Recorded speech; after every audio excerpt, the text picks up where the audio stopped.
Koe aho nei moe whakaholoanga ke whakawhiawhia ki e tau mamatua motua he motu, ka mata e tau moui he whitu malima kua ki siai e hokuro, moe tau mana tu whakakisi he tau mamatua, moe whiawhia ke whakakisi tau whakamatawanga ki halo tūlo tau moui.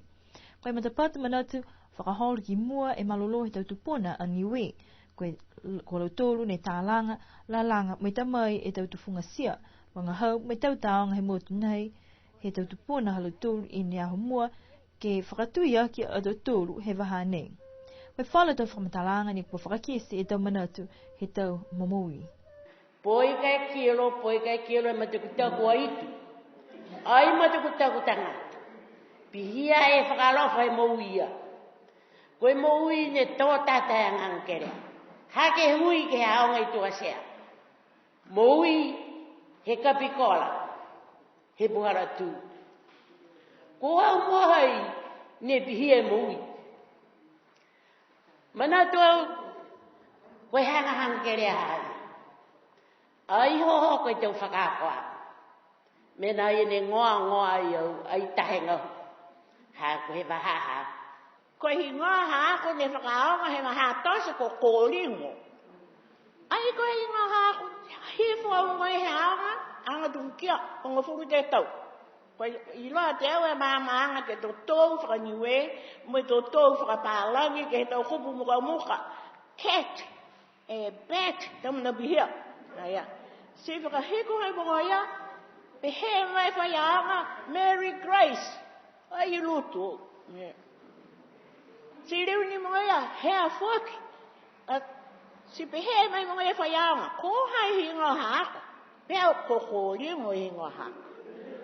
Si whakahiko hei mongo ia, ai ko hingo he matua hako. Ko hingo he ako, ana mukuru.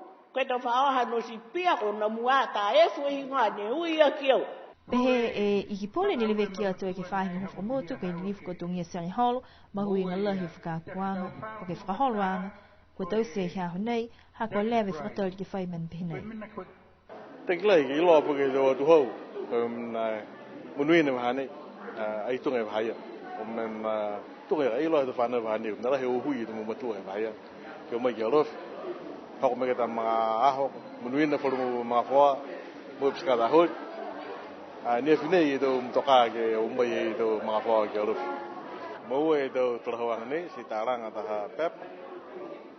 Tā taonga nia ma tau turu e mutu, me tau whanau whaki, e te whaikaka. Ama mana ki ke whailanga ki hake lata me tau matua. Kua whai contribution nero turu ke he pep. Ka whi mga honga e ni, tunga nei e kamata e, ke tohi haro tōru tāra, tō tōu mea ki ei, tō riwaki haro tōru ka me wharu a tarahawanga hako he whi mena ki lafi winonga, ai tōka pe, ai tarahawanga e mui whakaako, taka mnake he kato aonga vahaya. Suggestion nangi tō matua e hake lafi wharu mena tō hoko e mga ho ke printing e kaka. Mana tō ke puranga hangi whanau e ne whai ngahua ki ei, ne whai langmatai ka hake taipe tō talhawanga kala tūla tō momoi. Ke tātu hoki whurumena ki tō matua nei hoko mai. Ke langi mai ke lo tūla hake tohi mei ka eke ko whia ra tūla i tōsi bia. Tohi mei ka hai tō tohi hangao ki hara tūla a tō momoi. Tali mei wahani whanau e tō hoko mai ke mga hone. Koe tahe tangata ni he komisi kua tausi e whakaholoanga ki haho ko Kimrei Waha. Pehea ia lahe mitaki ke whakatautonu me manatu e tau omoianga he tau tangata he waha. Mai longai e tau uka he tau matua me tau whakauka he tau matua me tau whikau holo tūru kane tau siki lata me mutu. Ko kisia tō tahi whia holo tūru kua hoko me pungi ni nei. Ko ingoe tau mea nam tūru ne ko manako ke mua mai ai hako e whakaholoanga ni. Koe mena ne manako ki ai ke wheiloa aki e tau mamatua mai loa fua ke halau tūru a tau tāla hangau ke he halau tūru a tau whakawhakawanga ne kua whakawhakau e lau tūru ke he tūanga he kautū ke hoko mai ke he mga hunai. Hako mna mai longa lahi matūru ka mna inga sia ni e matua mai hana a mena ni lafi ke lata mai tau whakawhakawanga mai ne ahumua ke hoko mai ke mga hunai tunga i ka hako lau tūru ko whitu rea mai tau ki runga ko hingoa halu tulu lu ko la filof ke la tai me mut si hulai fuki ado tulu he bahane ta to tu anga ia he to fikau tu ai fai whakamauang ha koe tau mena hatu tulu ka tunga ni ne longona fuki nei ke folo whakamatawanga koe ai anganga he waha mai whakamua ka ai ni whanongononga koe tu ai loe koe ha mena me ai mua koe ha mena ha kumna pia tu ai ni anganga he mui he mutu nei ai whakamau e tau mena si ke tahala lianga ia fuki ni lori ki ai ke hea hunai ke whakamau hifo e tau tala ia he tau mamatua ke he tau mena halau tulu ne kua tau siusi halau tulu po ke whakawhikau halau tulu ki ai ke halau tulu a mangahala ke eke mo taonga me eke mo taonga ka hamuia moi loa anga fuki ni ka ke he tau tangata hea tu hau